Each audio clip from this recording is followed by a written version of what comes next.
Welcome back to the program. Sam Clipperton is a young man who's really made a name for himself in Australia, and he's recently arrived in Hong Kong for a 3-month stint. Edward Sadler caught up to find out a little bit more about him. Well, Sam, first of all, welcome to Hong Kong. Yeah, thanks very much for having me. It's a great privilege to be here, and it's always been a dream of mine to make it here, and we finally arrived, and can't wait to get started. You're coming here on the back of a really good season in Sydney, 2 Group 1 wins during the autumn. Do you feel like you're coming here in career best form? Yeah, definitely. It was certainly a breakthrough season, you could say. Obviously rode the 2 Group 1 winners on peeping and English, and had a lot of other success throughout the season in group races as well. So coming here with a lot of confidence, and as I said, can't wait to get out on the track and get started. We've seen a lot of top Sydney jockeys come over here and have success, the likes of Hugh Bowman and Tommy Berry, just to name a couple. You go back further to the likes of Darren Beedman. Have you spoken to any of those guys about riding here? Yeah, back in Australia, I was picking the brains of all those riders. Tommy Berry's been a great help to me back in Australia. Tim Clark and Ty England, and also Darren. I just asked him for little bits of advice on just the little things like track work and communicating with people, and building up connections with the owners and trainers. And my old boss, Ron Quinton, was a great help to me as well. He gave me some good advice and wished me the best of luck, shook his hand, and off I went. And you've been here now for a couple of weeks. Have you had an opportunity to build up some connections here? Yeah, things have been going really well since I've been here. I arrived 2 weeks ago, and riding a lot of track work for John Moore and David Hall. Paul O'Sullivan's been a great help. Even the local trainers, Benno Young, Manfred Mann and Chris So. Everybody's been very approachable and loving the experience. And what's been your first impressions of Hong Kong and of racing here? Well, it's the world's best racing. Obviously, I've grown up watching Hong Kong racing and always dreamed of making it here. And it was weird when I first arrived to finally see Sha Tin in the flesh. It's quite an unbelievable experience. So I'm just very excited to be here and can't wait to get out there. At this stage, you've got a 3-month licence, which finishes up on the 3rd of December. Would you like to stay beyond that, though, all being well? Definitely, yeah. That's the goal. That's obviously I want to stay here long term, but being given a 3-month contract, and we'll just see how things go within that 3 months. But I really want to stick it out and make it work. And like I said, it's definitely the goal to stay here long term. As a rider, how would you describe yourself? Is there anyone in particular that you've modelled yourself on growing up, or how would you describe how you ride? Back home, Blake Shinn and Kerry McAvoy have been a very big help to me. I love watching Hugh Bowman. He's one of my idols. Even a rider like Nash, very, very strong rider, and I'd like to probably model myself off those sort of riders. Very strong in the finish, and yeah, I'd like to think I'm up there with them, and I'd like to think I'm going to be very competitive here on the world stage. You've made the decision to come here and ride on the world stage, but in doing so you miss out on the Spring Carnival in Melbourne and Sydney. Was that a difficult decision for you to make?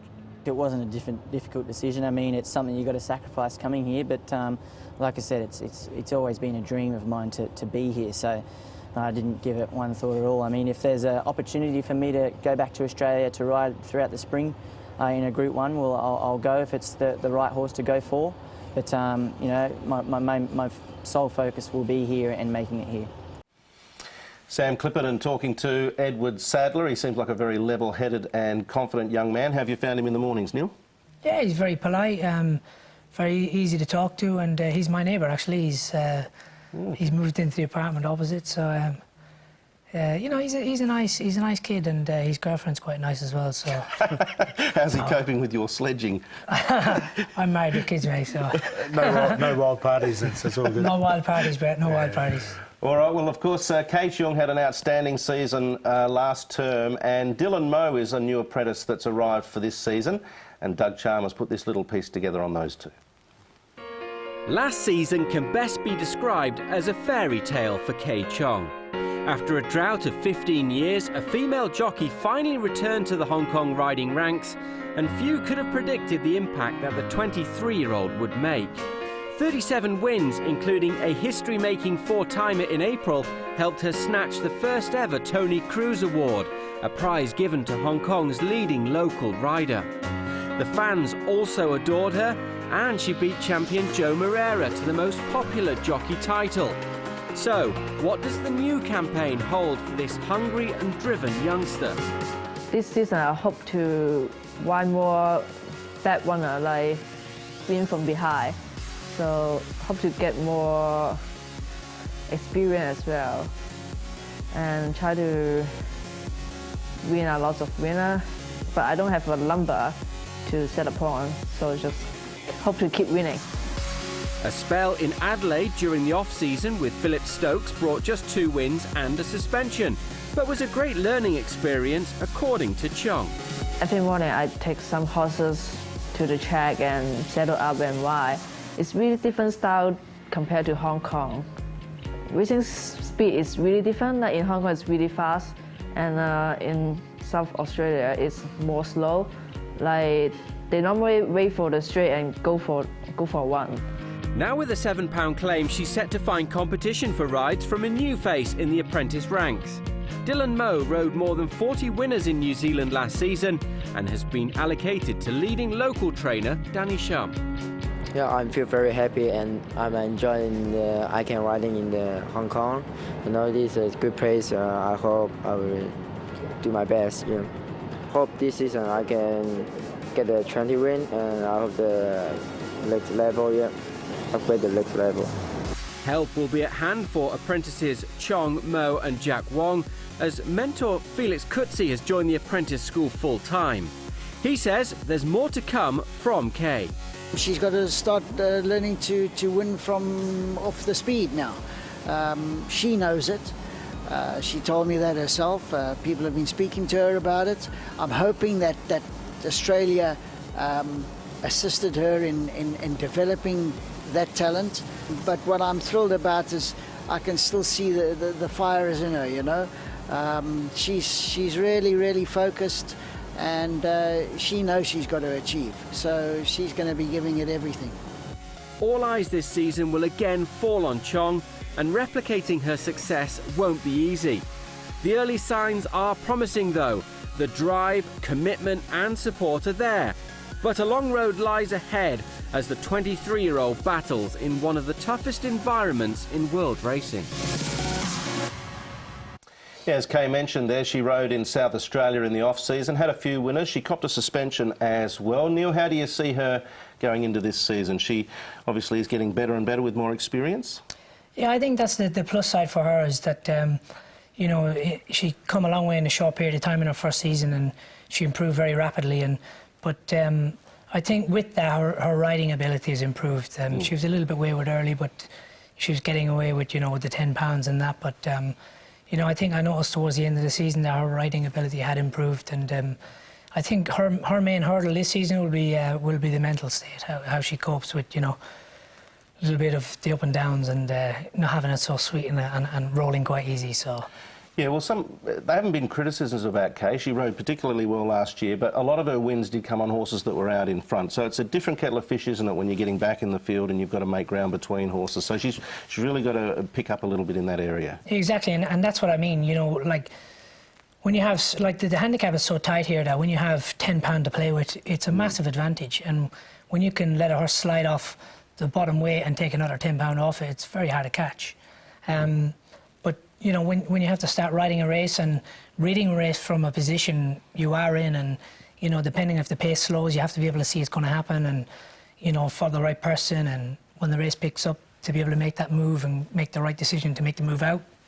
It's going to be a whole new challenge for her. But like I say, towards the end of last season, her riding ability did improve quite a bit. So hopefully she's able to cope with it, and you know, more luck to her. Yeah, let's hope she can take the next step this season. And for Dylan Moe, Paul, a young jockey that you know quite well, it's probably an intimidating time. He's probably a little bit intimidated by the whole environment of Hong Kong, but excited at the same time. Yeah, like as Doug said in that piece there, he rode over 40 winners. He had the same master as Kay Chong, like Alan Sharrock was his master at the time, so he did have the same one. So he's had the same sort of schooling as she was here. He's going to have the 10 pounds, she's going to have the 7, so there'll be slight advantage there early on for him, but then he's going to find it harder as well once he starts losing that claim. All right, well, Edward Sadler's been scouting around in the mornings in the weeks leading up to the commencement of the season, and he's caught up with a few people just to try and get a horse to follow from them. I feel Sky King's a nice horse. He sort of showed that towards the end of last season, winning his last 2, and I think he'll progress into quite a decent horse this season. He's rated 71, but I feel he should. There's no reason why he wouldn't get into Class 2 and be competitive. You know, I'm just hoping that once we stretch his distance out a bit more this year, we might have a decent horse on our hands. Well, if just between you and me, very confidentially, as long as you don't tell your friends. There's a horse that trialled today called Wushu Champion. He only had one race last year and he ran in blinkers, and he didn't really appreciate the blinkers. He's trialled nicely today. There's still plenty of improvement in this horse, and I think you'll see him go through the ranks nicely this year. Yeah, certainly in the early part of the season, I liked Mr. Stunning as a horse. I thought his debut win last season, one of the best debuts I've seen in Hong Kong in 15 years, and I think he's headed to the highest grades. What kind of a horse he is, I'm not sure yet, whether he's purely a sprinter, he could be, but either way, he's going right the way to the top. Lucky Bubbles, after the huge run in the Chairman's Sprint Prize, he really kind of showed that ability to step forward into a big spot, and there'll be plenty of big spots here for the rest of the year for him in the sprinting division, so I'm really excited to follow Lucky Bubbles. Yes, he looks the top spreader here in Hong Kong based on what he did last season, Lucky Bubbles. Neil, you mentioned Packing Starcraft earlier as a horse to follow. Is there another little sneaky, as Paul likes to say, hidden away? Oh look, there's a lot of. It's very easy to pick out the good horses. You know, they're there, their form's there, and you know it's just when they go to the big races, like the likes of John Moore, John Size, Tony Cruz, they're all there. But one I liked from last season that I rode Hot Pepper, and it just got up and beat me on the line, Iron Boy, and I rode in a trial the other day, and he came home very well and very strong in the trial, and he looks like, I think he runs on the first day, first meeting, yeah. So he looks like something that's going to improve quite rapidly. Yeah, he looked good at the end of last season, no doubt about that. Iron Boy and Packing Starcraft from Neil. Paul, your horse to follow? I'm going to go with a horse called Mr. Bogart. He's only had the 3 starts for John Moore. Big, huge, strapping horse. He ran 3rd fresh up, then he was so unlucky 2nd time, and then this is his 3rd start, and he won most impressively. He's on a rating of 88. I think he can go out triple figures. He's a really nice type. I like him too. He reminds me a little bit of Packing Clarigib, actually, because he's got such a big, long, gaping stride. He covers the ground so well, and yeah, natural improvement should see him certainly get to a fairly high level. My horse to follow is a horse called Friends of Nanjing from the Benno Yung yard. Only had a handful of starts last season, but he was very impressive in what he did. Another horse that looks to be very scopy. He's certainly not fully furnished. He's got lots of maturing to do, both mentally and physically. He's been given a decent break in the off-season.